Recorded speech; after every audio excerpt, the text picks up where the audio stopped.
Hello everyone, welcome back. It's Eric from the future. And this video is going to be the first in a short series of what I've been doing on Harefield. I've been thinking about this for a long time now, and finally I've plucked up the courage to take it apart and pretty much start fresh. So it's going to be quite a lengthy one, this, and there's going to be a lot of sort of talking about my plans and just starting off. So it's probably not going to be the most action, but it should all be interesting, hopefully. And as we go along, it's going to get better. And I promise the end result is going to be awesome. I mean, I've obviously seen it because I'm future Eric, and I'm sure you'll enjoy it. And it's definitely going to be worth the effort that I'm putting in. So stay tuned and see what destruction I'm causing today. Now, as I'm sure you've seen many a time, this is the layout of Harefield. We've got the two platforms set up. We've got a line there, and a bay with the head shunt as well. We've got the Harrow on the Hill style Art Deco buildings, Ruislip Station footbridge-ish, and Sudbury Town Station or Sudbury Hill, one of the two, I can't remember. But it's very busy, and I don't know if you've noticed, or you certainly will do now, my back scene, the way it all integrates, has never been finished, along with this line down the back, because obviously I don't use it as this. The idea of this line was to carry on through. If I take the layout to shows, it was going to go through into a 5x1 board, and then you basically come back through on this line as like a sort of shuttle, goes off scene, then comes back on. That was the idea, but I don't actually need to do that. And what I'm thinking instead is making quite a drastic change to the track plan and the way that the station is set up. Now, the reason I've been putting off doing this is because there has been a potential feature lined up for my layout. Hence, I've been going at it, trying to get the yard area sorted with new stacked grass and trying some new techniques, things like that. So this is all sort of looking okay. And I was next going to go ahead and fit the rest of the fourth rail. So I've done this bay platform line now, and I was going to start doing the rest because obviously I've only got it up to this point. And basically it was going to go from there and hopefully end up maybe in a magazine at some point, which we'll have to keep an eye out for some time in the future. But I was thinking about it quite a lot recently, and I really just don't think I want it to be featured at the minute while it's in a state where I'm not 100% happy with it. So I've been playing with some ideas, and let's have a look at what I've come up with the help of a couple of friends. So here is the station then, and on the far side here, this is the main down line which goes away from London, if you like, the way the layout is set. And this is the line coming in the up direction towards London. So these are the two through lines, which have got a hole cut out in the back scene to facilitate that. The idea was I could take the 8x2 scenic area of Harefield to a show. I could bolt on a small fiddle yard on the end, say like a 5-foot or 6-foot board, just with a set of points and a side in so that you can shuttle in, come back out, and keep doing that all day long, although it might get a bit boring, but there you go. And that would basically make this line operational. Now, in its current form, I obviously don't really use this. It's normally just got a train there that I can't be bothered to fit in my cabinet somewhere, hence the 4TC is usually there because it's so big. But my thinking now is, because the back scene, I've been umming and ahhing what to do with it, because the problem I'm going to have is the width between that track and the back scene is so narrow that I can't really integrate it properly. So I can't fit any sort of elevation or much in the way of scenery, things like that, to help the back scene actually integrate with the layout properly. Hence that I've never got around to actually completing this bit, because I've been trying to decide what I'm going to do. So as I said, my down line going from London to the countryside is along here. The plan is now to scrap all of that, and instead we're going to reroute the main down line, and it's going to go across the scissor junction where the pannier is. It's going to come straight up to this platform here. That is now going to be my down line going away from where the camera is. And then my up line, I'm going to cut another hole in the back scene here, and this is going to be my upline platform coming towards the camera, or if you like, towards London. To do this, I'm going to have to change the point arrangement that I've got. So I've got a left-hand point under these coaches. I've got a right-hand point here. The left-hand point is going to go, so this line just goes straight into the scissor crossing. The right-hand point is then also going to change. That is going to become a left-hand point. So basically you come off the scissor and you can go either to this platform or to the bay. Well, you'd be coming this way, I suppose. But yeah, so both of those platforms will come in here and they'll go into the scissor crossing. That will then make my up and down lines completely separate lines the whole way. So it can be a proper railway rather than this silly toy-like track plan, which has been bugging me for a long time. I should have thought about this a lot more when I was designing the layout. Now, I do want to change the yard, but I've just done it. So I feel like maybe I should look at all this first and then we can potentially look at the yard another time or do something else with it. And we're going to have all of this area at the back for scenery.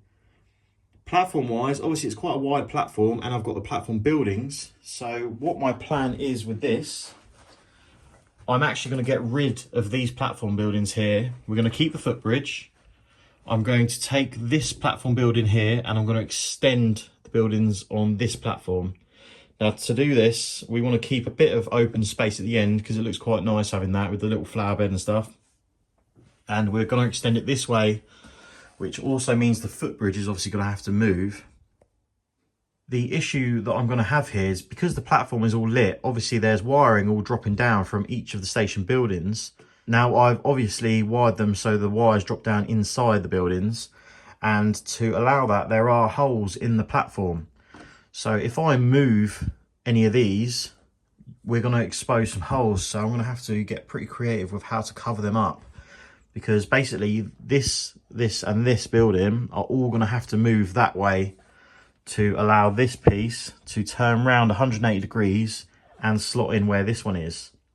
So basically the center of this building will be in between this seating area here, and then these two will be over here. The footbridge, luckily I drilled the hole at this end, so I can move the footbridge that way without uncovering the hole for the wiring on that, because the footbridge is lit, believe it or not. I just don't have it connected up at the minute. So yeah, it's basically going to become quite a mess.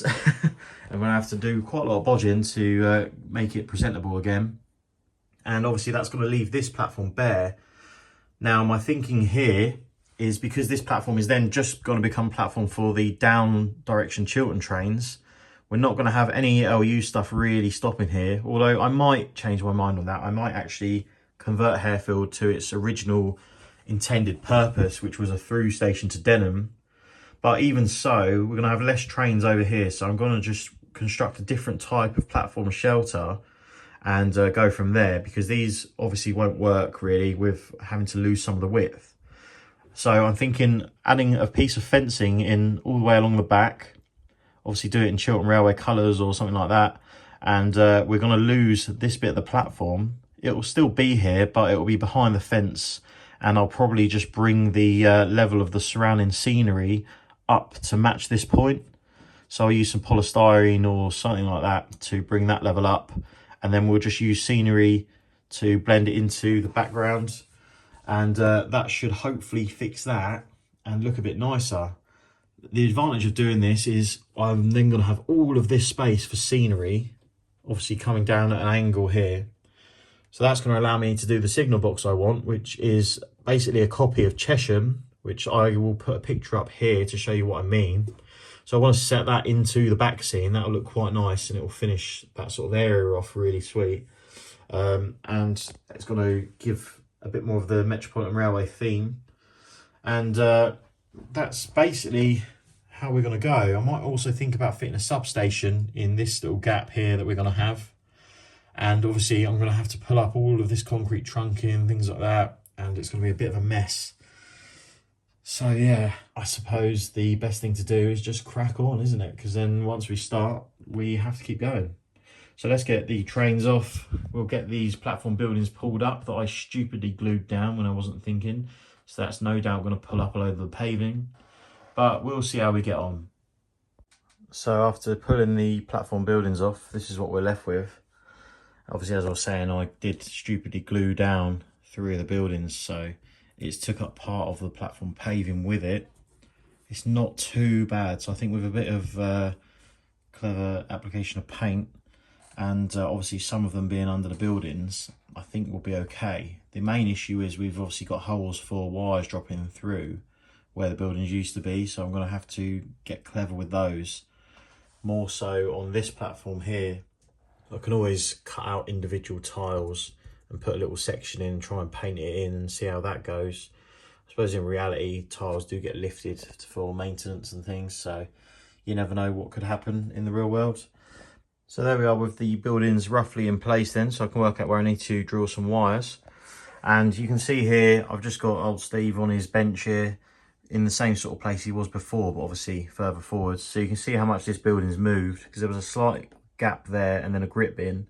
So it's not gone a lot, probably sort of half the building's worth. So that's meant that I am able to keep my flower bed that I made, which I think finishes the end of the platform off quite nicely. And we've still got this little bit of open space. So what I'll likely do instead, because I can't have these seats here, I'll put a seat either side of the flower bed. That will also help that little gap that I've got underneath, which has always bugged me a little bit. Coming along here, see we've got this building is in the middle of where the seating was. This one is semi fallen off. We've got one on the other side as well, but that sort of helped guide this in place, so I know it's in the middle. So then we've gone outwards from there. This building has a hole around here somewhere, so it's just about in the right place where we don't need to drill another one, and it'll be hidden when I decide what I can put in that gap. I don't know what to make of that, maybe like a little stores room or something like that. We've got the same on this side with my Train Tech boards that you can see, and unfortunately this one we're going to have to drill a new hole for. So you can see that one sticks out there. I'm going to have to put something in the way so that you can't see it, maybe a bit of filler and another piece of paving or something just added in, and try and sort of blend it in there. This building's going to need a new hole drilled because there isn't one there currently, and obviously we've got the same on this end building here where the hole is in the wrong place. Again, going to need some covering up on that one. We've got this one here, which is from where I think this building was here previously, something like that. I think that one was there previously, so it was obviously offset this way slightly due to the construction of this piece, hence that hole is there. Now that I will probably use for my vending machine, so I'll chuck the vending machine back and I'll put it behind there. That just makes use of that hole and also will cover it up nicely, so that's sort of a bit of a strategic move. I'll probably put another LED inside it just to light it up again because it did look cool. And other than that, we've obviously got a bit of damaged paving here from one of the previous buildings. That was the old end building, so it was this one here, used to be there somewhere. I think that was the end of it. So obviously a bit of paint there, and I'm going to put some seats there anyway, so you shouldn't notice that piece. That should be pretty cool. And I'll have to get these all in position. I'm going to sort out what's going on with these pieces in here, maybe make some sort of doorways or something. Obviously drill the holes. And once they're all finished, then I will glue them in position once I'm finally happy with them, and then I can move on to finally filling all these gaps in that I never got around to do before. Quite lucky I didn't really, but I think that's going to look quite good. It makes the platform look a lot better. We've obviously moved the footbridge over a touch, so as I said, we've got the hole is now on the other end. So the hole was down here somewhere before, so you can see how much we've moved the footbridge that way. Any more and we would expose that, so that's about the maximum it can go, and it just squeezes in there, so it still gives a nice sort of scene where you come out of the station building up and over the footbridge if you wanted. And again, I'll use the little oyster readers that I got from Model Railway Scenes to sort of hide some of the little bits that are there, the sort of damaged paving. We did have a light here behind where the footbridge is. You can just about see there's a hole there. The position that footbridge is going to go in will hide that, so that's a bonus. The big thing obviously is going to be this platform here, hiding all these holes. That's going to be a nightmare, but we'll see how we get on. I'm going to have a little sort of open front canopy platform building, I think would be quite nice. A bit like an old sort of BR station looking kind of thing, with a few little roundels placed here and there, because obviously it can be serviced by LU trains. So we need to keep it semi sort of clean and tidy, but it will be a mainly sort of Chiltern theme with Chiltern fencing and stuff. But obviously we're only going to need half of the platform width, if that. So we can have our sort of platform fence potentially even here somewhere. I could have the platform fence coming down the middle of this to hide these holes with a bit of scenery behind it, and then have like a cutout for the platform building. Maybe I could do something like that. That'd be cool. And then obviously have it widen up here for the footbridge as well. But yeah, there's plenty of options. But as I said before, I want to make this whole lot the same height as the platform, and then it can slope down over there and sort of join on with the scenery. And then from here we'll have a load of bushes, trees, shrubs, things like that, and that will help integrate that back scene a lot better. But I might still change the back scene while I've got the option, because I'm still not really pleased with this one. And I might go back to John at Art Printers, who did this one, and tell him that I might change to the dressed trees back scene or something a bit different. And what I'll get him to do is, if I do change it, I'll have him up the contrast on the trees and make the colours a bit sharper so that they match, things like that. So obviously when you put a real life tree in, not real life, but as in it exists in real life, if you know what I mean, they're a lot darker than the back scene, so it doesn't blend in. It looks a bit silly. Now if you look at, say, a gauge master back scene, for example, my O gauge layout, if you compare that to that, if I sort of step back a bit, you can see the gauge master back scene is a much better colour than the ID back scene, and that will just help blend in with any trees and bushes and stuff that go on the layout. So I'm going to try and match up with this sort of colour green, and then see how we get on if I do change it, which I probably will. Well, I'm just thinking of some ideas on the platform now, and I'm going to build up the background with some polystyrene that I've got left over from my 3D printer. I've got plenty of it to use, so that's actually going to come in handy quite a lot. And we have decided on a station building. It is going to be sort of GWR, Great Central Railway style, painted up in Chiltern colours, and it will be weathered slightly. And this is the building in question. So you can see I've started the painting already with the blue doors and stuff. It is a Bachmann suburban station building. It usually comes with sort of creamy coloured doors and a lot of salmon sort of colour bits. And I've just spent a little bit of time painting the doors blue, painting the window frames white. I'm still obviously in the process of doing it. I've painted the canopy white, and I've also put some black wash over it to make it look dirty. And I will do this on the whole building because I want to make it look like it's quite old and sort of run down, if you like. I have put a bit of a black wash over the rear. I try not to drop it.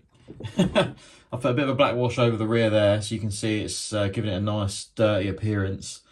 Whether that's a bit too much or not, I don't know, but I can always take it off with a bit of IPA and a cotton bud.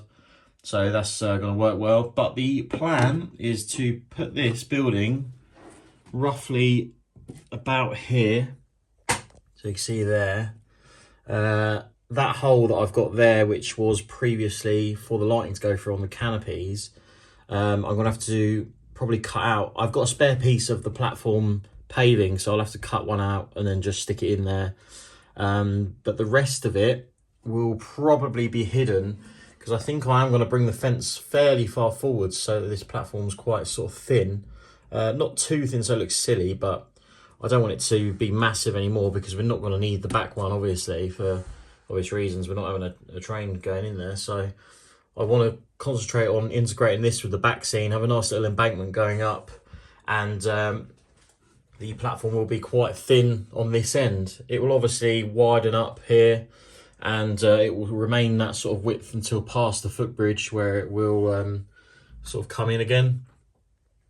But I think that's going to be really nice, that little building. It's just going to make it look a bit different and a bit more sort of countryside, if you like. But yeah, so I'm going to now build this up with polystyrene. I'm just going to basically do a couple of layers, and then I'm going to get the foam cutter that Anthony has kindly lent me, and I'm just going to cut it into a sort of slope. And then after that, we're going to have to try and decide how I'm going to get the back of the station sorted. I'm not 100% sure what I'm going to do there yet. But basically, this is just going to be the back entrance, as I'm sure you have guessed. And this is going to remain the main station building. And we're going to have a think about how we can cover up the scenic break. Obviously, ignore this bit. As I said, I do want to change the back scene, so that will come into that as well. But yeah, so I'm now going to just chop up some polystyrene, get it to a rough sort of shape, and then we'll come back. And here's the idea then. I've chopped some foam up with the hot wire cutter, as you can see here, stolen from Anthony. And other than making a complete and utter mess, this stuff is now everywhere. It's really sort of going to work nicely, I think. It's just a gentle gradient up. I can obviously add to it with some modern clay or whatever I decide to put over the top of it. I don't know whether to use that or plaster cloth or something like that. I've also got these concrete retaining walls from Model Railway Scenes. Thank you to Pete Gom for sending me those. And I've got plenty of them because I was planning on having them all the way across the back from there, pretty much all the way. So I've got more than enough to do what I want with. And that saves me having the embankment coming all the way down to the platform level. So instead I can start it off a little bit up and just carry on. And that will help to blend it in with the back scene. So you can see we've got a lot of the foam in now. I've just got to sort of glue it all down and then continue to shape it before I put something over the top. That's going to go down here. We've got a little sort of step in the retaining walls, just so that you can get into this little bit of the station waiting room. And we're going to have a similar thing on this side. Obviously, I'm going to have to sort something out with the tactile paving and just where you can see the edge of the old platform there. But that's no problem at all. And up this end, yeah, as I said, it'll be the same sort of thing with the platform being narrowed just up to the end of the back scene. So you can sort of see here the bigger angle of what we are doing. We're basically losing this whole area here to scenery and a nice cutout for the signal box that we're going to put in. And this is now going to be the main line as well as this one. What that means is obviously I'm going to have to alter the track plan. So the main thing that I need to do is I need to remove this point here and I need to fit this point where this one currently is. So this point will then obviously come out and that'll be a spare. So this line here will go straight into the scissor crossover, which is here. So there'll be no point there. This line here, this will instead, I'll have to remove the track completely, this little section. And this will then come straight and it will go into this left-hand point, which will be in this position. So that means that then you don't have to have any trains going over the scissor crossing if they're just going in their normal sort of direction. But also you can use the scissor crossing to terminate trains and reverse back, things like that. For now, I'm going to crack on with trying to get these points up without damaging them. To do that, I'm going to use some just a wet mist of spray. I've got a little bottle that I use for my ballasting. So just plain water, spray that over to get the ballast nice and soaking wet. And then when it's properly soaked, you should, in theory, be able to slowly prise up the points because it will sort of not reactivate the glue, but it just make it a lot less hard, if you like. I did have to do it before because the scissor crossover, the first time I put one in, I had to replace it. So I've done the same previously. And I also use the same method for doing the yard because I don't know if you all noticed, but I did take up a lot of the ballast and all the scatter and things like that. So you can just scrape it up. So hopefully that's going to work for these points. So I'm going to get cracking with that. And that's probably going to be the next thing I do before I do any more of the station, because I need to go out and buy some plaster cloth and things like that. So I can't get on with that yet until I can get to a Hobbycraft or something like that for a click and collect, or a AGR if he does that sort of stuff, which I imagine he does, but we'll see how we get on. And this is the result of a bit of scraping. And to do this, as I said, I just wetted all the ballast, let it soak in for a few minutes, and then you can simply just scrape it off with a sharp scraper. Be careful when doing points, things like that, because obviously with points you've got them wired up, so you don't want to damage the frog wire or the track feeds. I did unfortunately pull one of these off, so I just quickly soldered it back on, but the main focus is on the frog wire because that's a nightmare to solder a new wire in that little gap. So just be careful of that. But yeah, you can see it's all come up really nice. You've got this whole area now clear. I've left this bit of track in here because with a slight bit of filing, that should allow me to have the left-hand point as it's going and then a right-hand point straight after that for our head shunt, which is all obviously going to move over. And fingers crossed that will all fit nicely. Well, it's highly likely you'll all think I'm crazy now, but you would have seen a couple videos ago, I completed my sidings area / yard, whatever, and got it all nicely scenicked up. It's now gonna go bye-bye, so take one last look at it as it is, because it's about to go. I've made the executive decision that it needs changing. We aren't gonna go on with the idea of having the right hand point here, going off to the head shunt and keeping this. I'm just going to go full whammy on it while it's in bits. Let's just do it. All of this track is going to go. We've got the bay here, which is going to stay.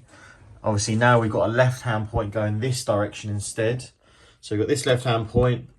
We're going to have a small catch point here, most likely, if I can fit it in. Then we're going to have another short radius point after that. And that will probably be a left-hand point to sort of make the track skew over. Then we are going to basically have a siding coming off the bay platform going through this bridge, because in real life there are about 3 arches on this bridge. There's another one on that side and there's one on this side just here. So I'm going to cut that extra arch out. This siding is going to be cut off somewhere up here so that it can join onto the point. That siding is then going to go through the scenic break and is going to carry on behind, and it's going to come out somewhere around here, going to come along, and there'll be a set of stops just up here somewhere. I'll try and fit the extra line in for pinner, which is just basically a shuttle to come into the disused line for battery locos and stuff. But basically, yeah, so that side is going to continue straight through the tunnel mouth, and then we're going to have another one next to it which is shorter, which is just going to be for parking, say a pair of battery locos or a pair of 20s. Just give someone something to look at when there's no trains on the layout because things are off scene. So the idea then is you can have an S-stock come in, it can go into the bay, it can let its passengers off, and then if it's not required it can come up and into the yard and it can just stable in a siding. Then when it's wanted again, it can come back out into the bay, take on its passengers, and then continue off on its journey. So obviously you can do the same thing then with Chiltern units. So it's going to be long enough to take a Chiltern 3-car DMU, and that should look pretty cool. The advantage of this is we're then going to have obviously one line over here and then another one next to it, which doesn't continue on as far. And this lot is all going, so that means that I can do similar to what I'm doing over here, and I can have an embankment coming up the side to recreate the look that this is sunk into a cutting.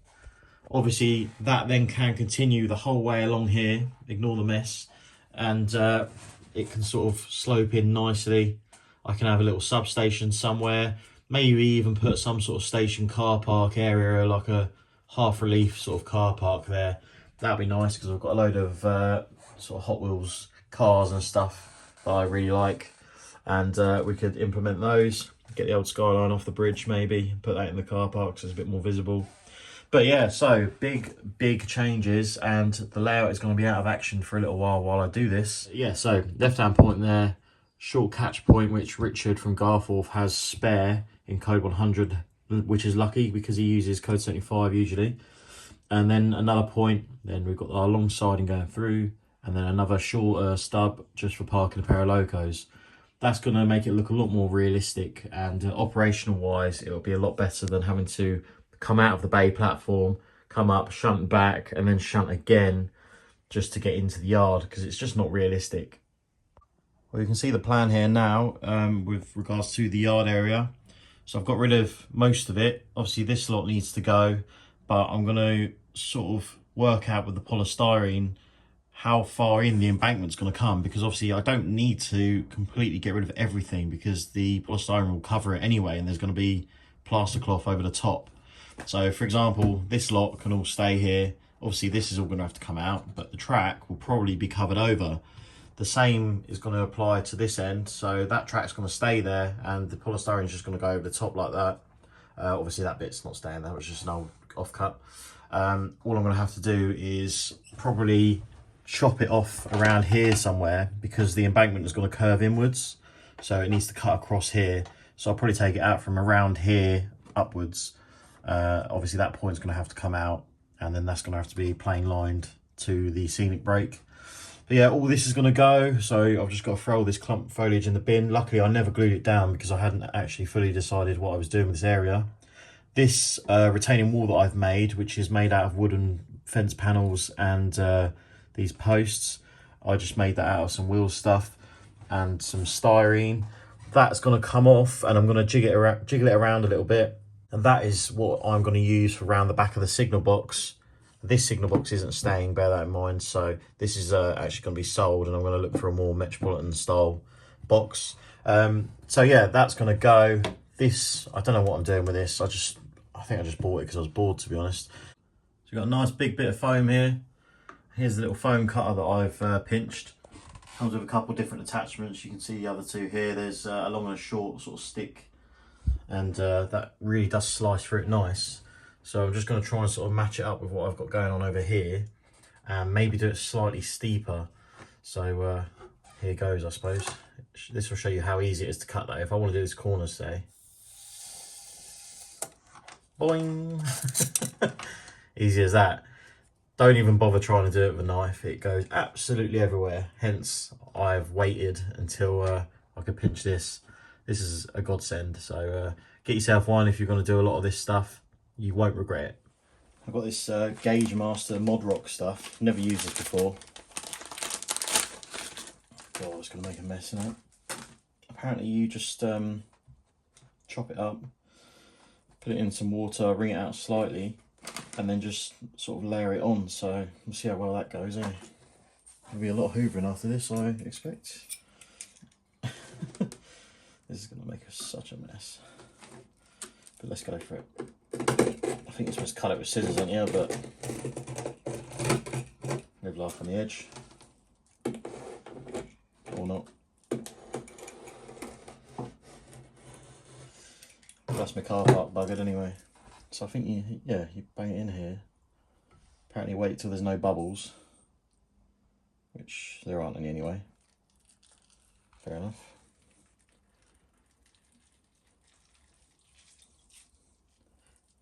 Get rid of some of the water.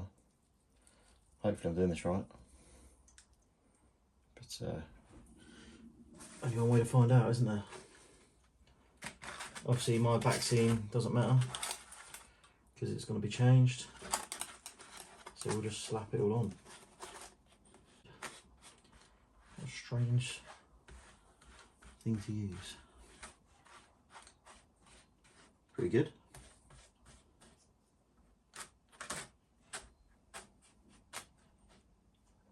How odd.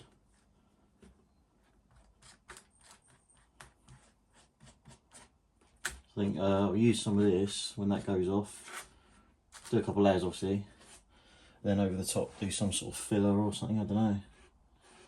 Might not even need it, to be honest, if you can fill this out like this. But we'll see how we get on. Right, I'm going to keep doing that then, and probably repeat it on a couple of layers, and then hopefully that will go all nice and hard, and it will be solid enough where we can work with it. Well, I have to say that weren't too bad to do at all. It's obviously very messy, so you would have seen I put this bit of polystyrene down to try and protect everything under it. Not that it's going to matter because it's all being covered over anyway with the same stuff. And stolen a dish from the kitchen, so don't tell the missus. But that leaves a lot of dust. Oh my goodness me. And I can see why they recommend you use scissors to cut it, because with a knife it's a bit of a pain in the backside. But I'm going to carry on and do this part now, and then afterwards I'll move on to finishing off the polystyrene on the station side, and we'll see how we get on. So as you can see, we've got 3 parts now done with the Mod Rock. Obviously I've got to finish that side of the back of the station, and what I'm doing now is my little wooden fence that I made to go along the back seam before. I'm now modifying that so that it's going to be the retaining wall for this area here. It's going to be a retaining wall up to where the signal box cutout is, and then from here onwards it's going to be flush with the ground, and then we're going to have a concrete retaining wall, same as that one, continuing on just into this corner. So you've got a bit of everything there, and obviously handily this is just long enough. I've got another 2 offcuts I think, So it's just long enough for me to modify and make use of, so that's going to look really good. I'm probably going to put some palisade fencing up the top and then loads of bushes and stuff to sort of blend it all in. And yeah, so I'm probably just going to paint this brown now, and then after that I will likely put a bit of filler down the little gaps when I've got the back scene changed, and then just add in a bit more static grass after, just to blend it all. But for now it's looking really good. I just figured while I'm here fitting this point, I might as well show you guys how I do them. This is obviously an Electro point. I use those solely on the layout. Insole, there's nothing really wrong with them. These just give you a bit more reliability, and I do also modify them so that they are even more reliable on top of that. And I power them with Gauge Master DCC 80 auto frogs. That is basically to power this section of the frog. You can do the same thing by wiring it into your point motors if you have, for example, cobalts or something like that with frog switching. That'll work. But yeah, basically place your point down where you want it, which is there. To get the hole for your motor, just go either side of the tie bar to them sleepers, just mark in the middle of those like I've done there, and then mark at the end of the tie bar on each side. So you see I've got my mark either side of there. You also want to mark where the frog wire is, which comes through just here. So I put a mark there. Ooh. Draw a small line there. Get that back in place. There it goes. And then on the other side as well. And also where your track feeds are going to go. Now mine go on here. So just next to these cutouts will be my track feeds going across. And I have them out to the side so that they don't both go through one hole in the center, because I like to avoid that, because if you drill a hole in the center and run both feeds through, although it's easier to fit the point, when you come to ballast it, you might have ballast fall through that hole, and it can become a bit of a pain in the backside. So I instead have the wires coming through under the rails. So I just mark next to the rail on each side, like that. And then when you take the point away, you'll see we've got 4 dots here, just cross the lines over. There you go. We've got 2 lines here, just put a cross in the middle, and then you can obviously join them up if you want. And we've got 2 dots here. Now you want to come in about a rail's width from those, so somewhere about there, and then obviously drill the inner one. So that hole you're going to do about 10 to 12 mil. That hole is just enough for the frog wire to drop through, and this is enough for your track feeds. So I think I use a 4 mil drill bit on the frog wire hole and the track feed holes. Again, they're under the sleepers and rails, so that doesn't matter about ballast falling through.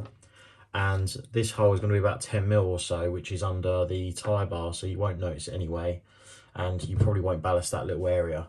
You can see I've done the same on this one, and you can't really see the hole. You can just see it poking out there, but you're not really going to notice that. You can always, if you're getting ballast fall through the hole, you can always cut a tiny piece of tape and just put a little bit of tape in there. You can see I've done that. I've put a bit of masking tape over where I used to have a point motor hole here. So there's actually a hole there underneath. That'll just stop the ballast falling through when I glue it all. But normally, so you can do that. I've been doing that with a step drill this time, 12 mil step drill. And on this one, I did it the other way, where I drilled 2, I think it was 2 6 mil holes next to each other, and then I just cut out in between, so it's basically an elliptical hole. But yeah, I found the step drill quite easy to use, which looks like this.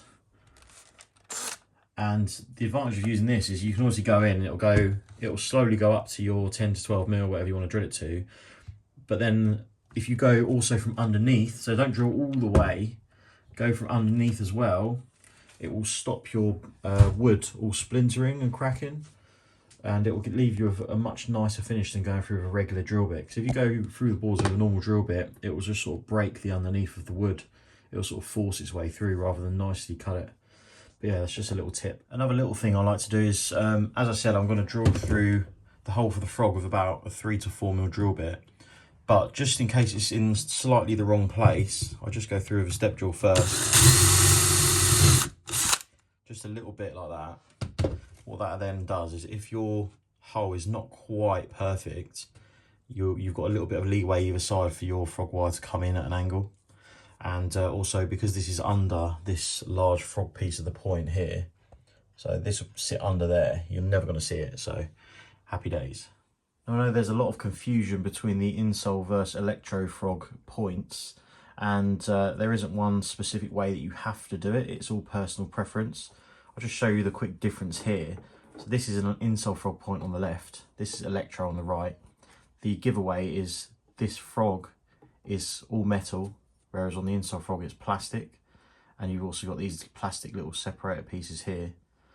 Now this point is all powered basically by these rails contacting the outside rails here, and it also is isolated so that this piece and this piece is separate to each other on the track feeds.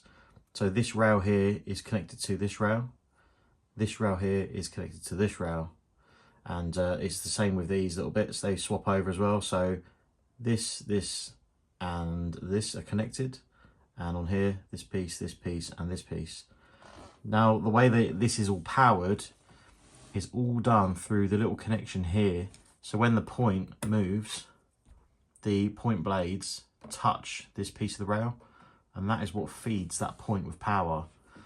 Obviously you can also feed it this way as well with your fish plates, but it's just not the best way of doing it really, because you've got this sort of gap here where you can lose power, and if you've got dirty point work also, so if you ballast and get any glue in here, that can cause you issues as well.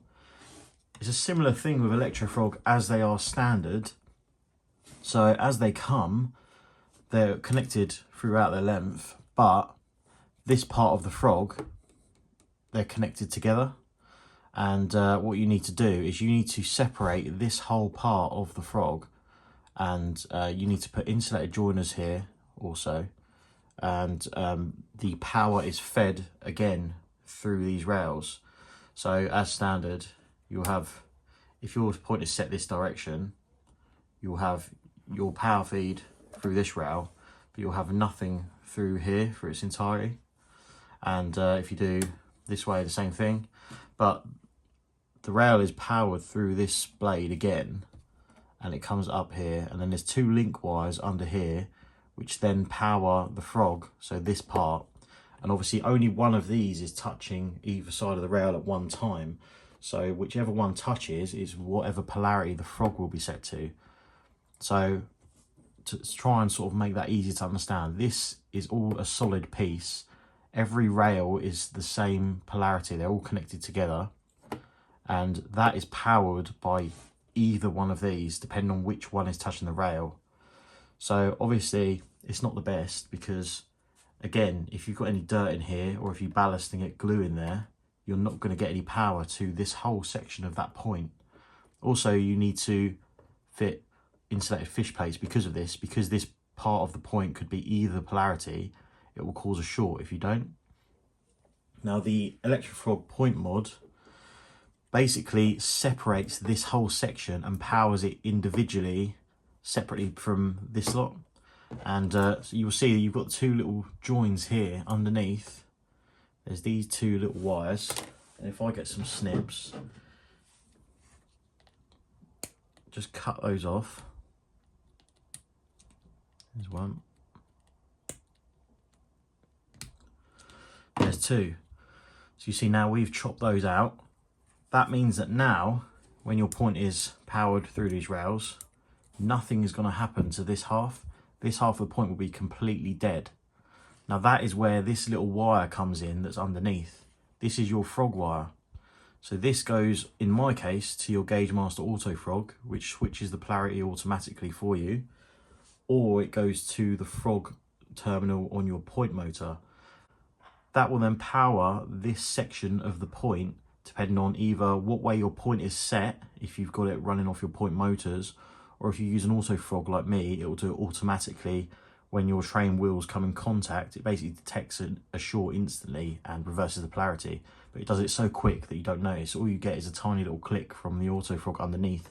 Sounds a bit like a relay, but yeah, so that means that that will then have its own complete power source, and this section will then just be powered off the rails as it was. What you then also do though is, because as I said earlier, you've got this problem where any dirt in here will affect power to the point. That means that if you've got dirt in there, this part of the point, so from here to here, could potentially be dead. So what you do is that you then flip it over, you chop off, you see where our link wires were, the same bit of the point, you chop the webbing out between the sleepers. So like that. So you do this, and then obviously we want to power the lower half of the point. So what you do is you get your track feed, so your dropper wire, and you solder it across there. Then when you put this on your bus wire, no matter how dirty this is, or even if they don't connect properly, anything like that, no matter what, this is always powered. So that is why you modify your Electro frog points. It just means that no matter what you do, this is constantly powered. And as long as you wire your frog wire into your points or your auto frog setup, then this is constantly powered.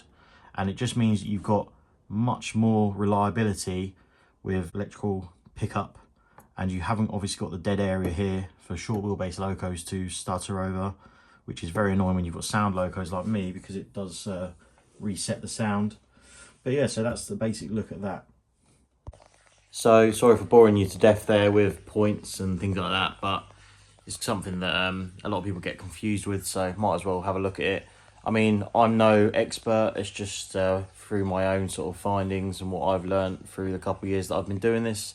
So take it with a pinch of salt if you like. Hopefully it helps someone though. But yeah, that is going to be it for this video, because obviously we're starting to drag on now, and I'm aware you lot have probably got a life, so you don't want to be sitting on it all night. So keep an eye out for part 2 of Harefield's makeover. It's going to be worth it.